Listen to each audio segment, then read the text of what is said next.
Good morning, my children, and welcome to your English class, the class of the teacher Jacob.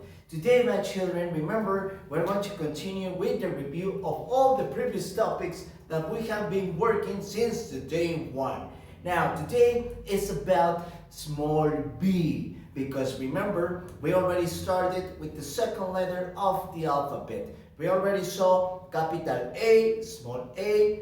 On the previous video, we saw capital B, and today we're going to see small b. But before we commence with the vocabulary of today, let's see if you remember the previous one. Now, do you remember what is a baby? Very good. In Spanish, it means bebé. And baby, it's basically a small person, una persona pequeñita, okay? That barely walks, it's learning to walk, it's learning to talk, okay? Un bebé, recuerden, es alguien que apenas está caminando, empieza a caminar, empieza a hablar. And it's a small person. A balloon. Do you remember what is a balloon? Okay, excellent. Remember, the balloon, it's an object, it's part of the toys that we expose it into the air so it can levitate, okay? But remember, we have to grab it, okay? We have to grab the string, otherwise it's going to float away, okay? Recuerden que un globo lo tenemos que sujetar del hilo porque de lo contrario, pues se va y pues se nos va a perder.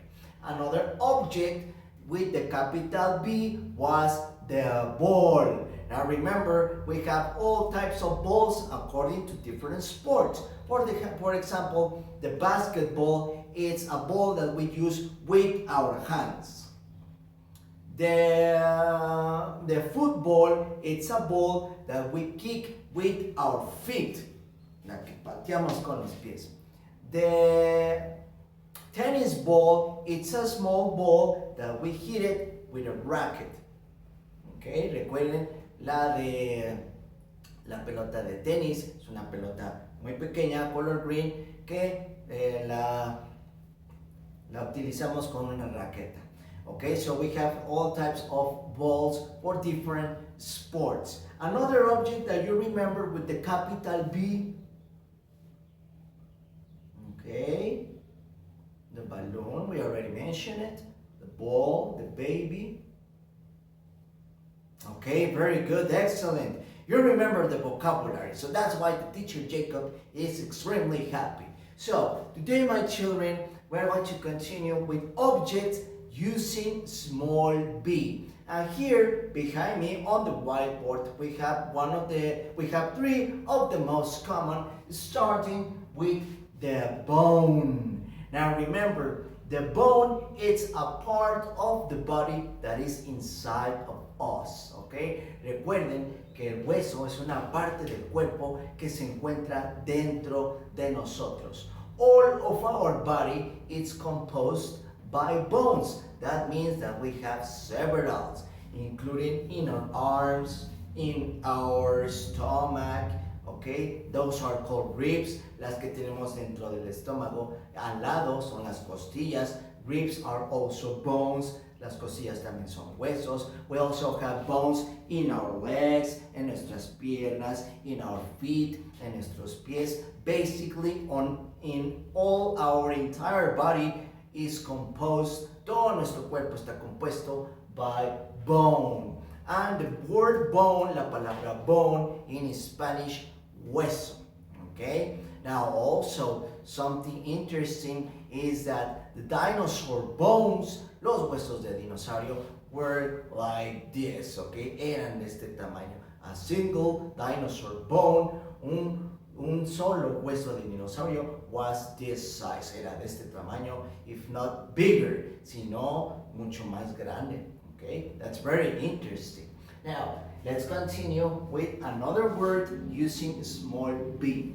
We have the boots. And the boots are basically shoes, but bigger, okay? Now, the boots, we use them when we are climbing in a mountain, for example, when we are in an excursion to a jungle, okay? Or when it's raining, we use boots to protect our feet. Now, en las botas, por ejemplo, es cuando vamos a una excursión, cuando escalamos montañas, ¿ok? Cuando estamos haciendo algún ejercicio o cuando está lloviendo, pues nos ponemos esas botas de hule, ¿ok? Para proteger nuestros pies y así no enfermarnos.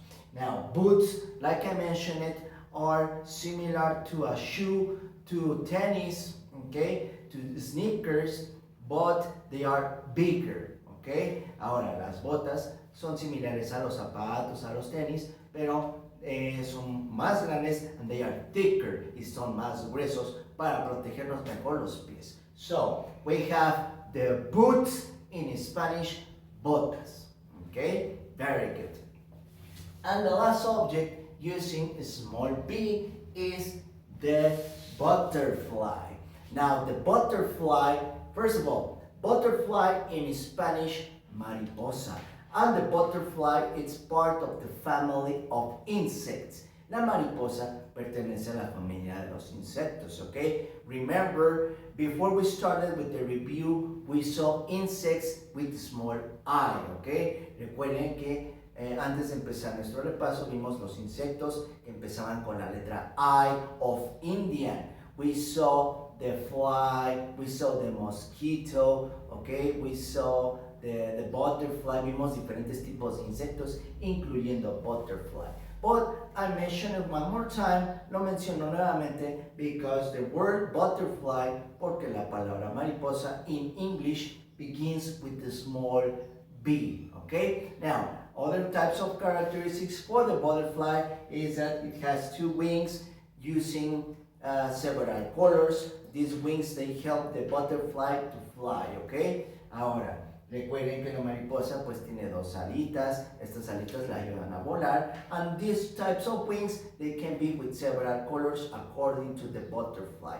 And another characteristics of the butterflies is the sizes, okay? Sometimes we can find butterflies that are very small, or in some occasions we can find some butterflies that are extremely big, okay? Otra característica de las mariposas es su tamaño. A veces las podemos encontrar pequeñitas o en otras ocasiones las podemos encontrar muy grandes, okay? But if you ever see a big butterfly, don't be afraid because they don't bite, they don't do nothing. You just have to wonder at its beauty.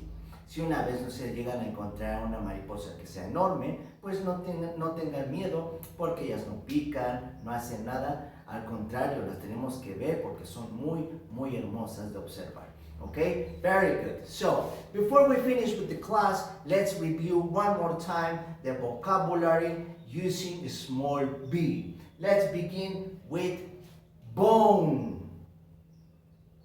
Now remember, the bone, it's a part of the human body, okay? Recuerden que el hueso es parte del cuerpo humano.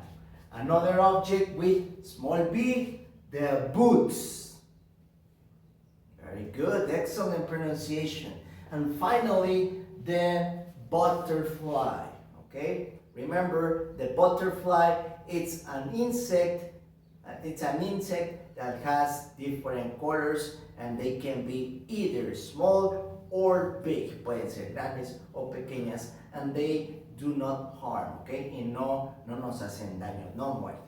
So that's it for today, my children. I hope that you have an excellent day. Remember, this new vocabulary, it's part of your printed pages, so you just have to paint it with different colors, well painted. Recuerden hacer su trabajo bien hechecito. And most important, while you are painting your activities, don't forget to repeat its name so it gets in your memory and never forget it. Recuerden que mientras ustedes hacen el coloreado, es importante repetir su nombre de cada uno de los objetos que acabamos de ver para que de esa forma lo memoricen y así ya no se nos olvide nunca. Okay? So, have an excellent day. Remember, the teacher Jacob loves you very much. Goodbye.